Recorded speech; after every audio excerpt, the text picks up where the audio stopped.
Let's get the basics out of the way. In 1978, famous South Korean director Shin Sang-uk and his wife Choi Eun-hee were abducted by the North Korean government.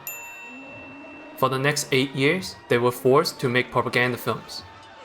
Until 1986, where they finally managed to escape to the US. One such propaganda film is 1985's Pulgasari, a giant monster film produced by Kim Jong-il and made with the help from Toho, the Japanese company that made Godzilla. With this knowledge, today we'll do some basic film analysis. We'll look into the story and its metaphor. I will offer 3 different interpretations of the film, and you tell me if they stand up to scrutiny. Let's get started.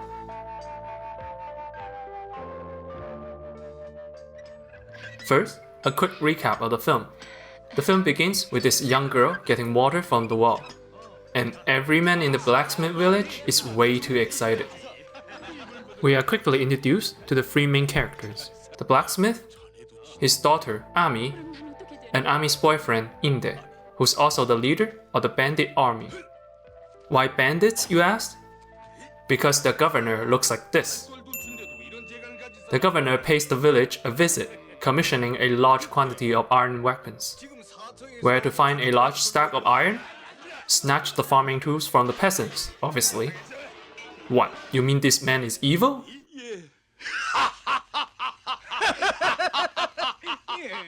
Being the good man that he is, the blacksmith returns all the tools to the people, which gets him imprisoned.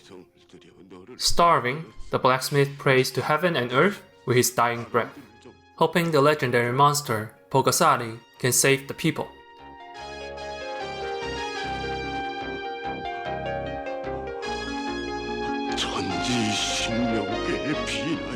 With a drop of blood from Ami, a blood bond is formed. The little Pulgasari comes to life. With every bite of iron consumed, Pulgasari grows bigger, and he joins the bandit rebellion against the governor and the tyrannical king. It's really funny watching this human-sized Godzilla walking into battle, but it doesn't stay funny for long, because after winning the first battle, Pulgasari grows into a giant rear screen projection. Battle after battle, the rebellion and Pulgasari topples the monarchy, literally. And the people are free, right? With its insatiable appetite for iron, people need to keep feeding Pulgasari, to a point where they have to offer the iron farming tools. Oh, the irony. At the end, Ami has to sacrifice herself to end her blood tie with Pulgasari.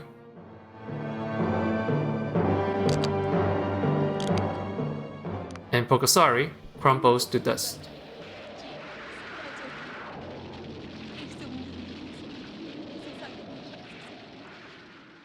So, what makes this a propaganda film? To understand the meaning of the film, we first must understand that nearly everything included in the film is a decision. From the books in the background, to the way a character moves. And every decision is a chance to encode a message. Trust me, artists can't resist adding meanings to things, for better or for worse. Let's go over the most surface level message. Pulgasari appears to be a film about anti-monarchy, anti-feudalism, and anti-bourgeoisie. The heroic faction comprises of farmers and workers. In addition, they are also an army of bandits. This draws parallel to the communist guerrilla warfare that helped establish North Korea as a country. People live under the oppression of the rich, rise up, and topple the monarchy. Glory to the proletariat, right? At this point, many of you are already asking, what about Pulgasari? What does it represent? What about the ending that throws a wrench into things? The ending of Pulgasari turning against the people has sparked many discussions on its significance over the years. Some say it represents capitalism, how capitalism can free you but also enslave you. I find this explanation far-fetched. It is simply very unlikely for a communist propaganda film to humanize capitalism, where sharper alternatives are always available.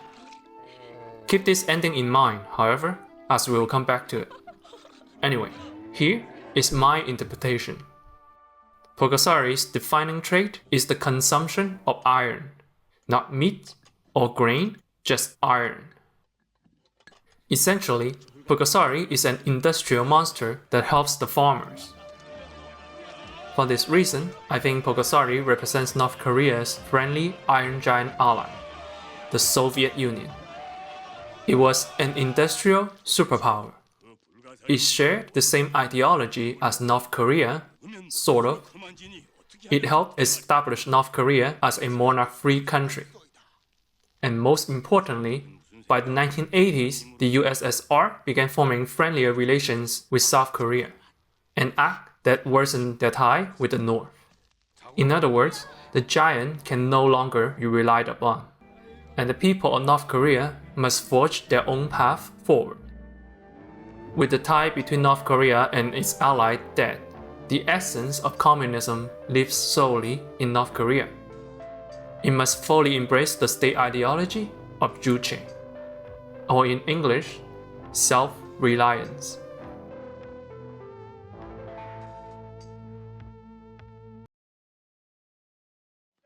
Let's go back to the ending for a bit.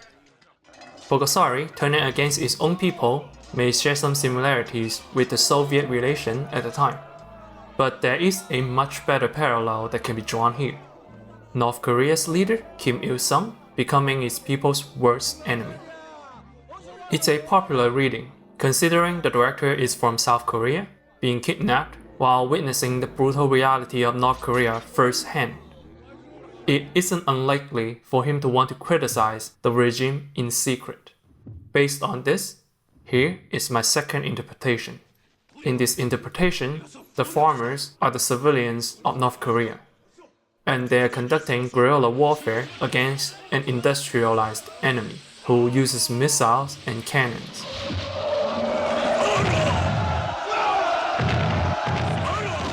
How did they get these industrial weapons? By industrializing Korea, of course. I'm talking about Japan. From 1910 to 1945, Korea was under Japanese occupation. And North Korea was founded not against a monarchy, but against Imperial Japan. During this time, rebel forces often hid in the mountains, much like the bandits in the film. Among these forces is the eventual first supreme leader, Kim Il-sung.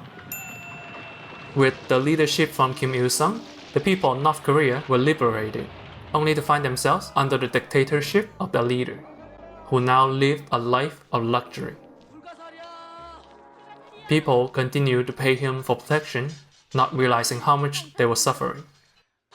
The film ends as a sort of wake-up call, where Army tells people of North Korea that their ally has turned into their own enemy. Pulgasari may be strong, but it cannot live without its people.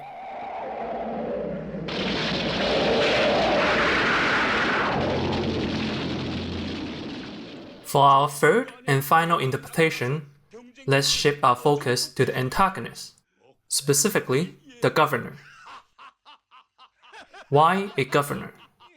If the film intends on being anti-feudalism, a nobleman would be a better choice. If the film wants to be anti-bourgeoisie, a landlord or a business tycoon are the obvious choices. A governor, while likely to be a noble, is primarily a government position. And what does this government want? Not food, not higher taxes, using people's iron to make weapons. Very specific, don't you think? It is for this reason I think the monarchy in the film represents the North Korean dictatorship. And the film is criticizing the Songun policy, the North Korean policy that puts military first. While officially the Songun era didn't begin until 1994. The country has been a big military spender since the 60s. With all the money spent on military, people of North Korea are left starving. In this context, the film becomes a cautionary tale about a hypothetical revolution, where the government of North Korea is toppled with the help of an unspecified force. It can be the US backing the rebellion, or it can be an internal coup. Either way, the film warns us that even if the government is toppled over, a new tyrant may appear from within. Or another country may occupy North Korea. 우리를 구해준 네가 자리가 아니냐. 우리가 살자고 우리는 필요 없지. When actually watching the film with its rubber suit monsters, most people don't take it seriously. To many, the charm of the North Korean Godzilla lies within its absurd concepts and fascinating backstories. The film itself is little more than a novelty entertainment. But films are rarely, if ever, just entertainment. Have you tried not being a mutant? There are always cultural, political, and social message hidden in the films. Sometimes the filmmakers encode them. No. Fuck that. You don't have to give him your ID because you haven't done anything wrong. Sometimes the filmmaking process is affected by the culture around it. Distributor cap's a little loose. That makes Pulgasari a film worth watching, and definitely worth talking about. But what do you think? Which interpretation do you find the most convincing? Let's talk down in the comment section.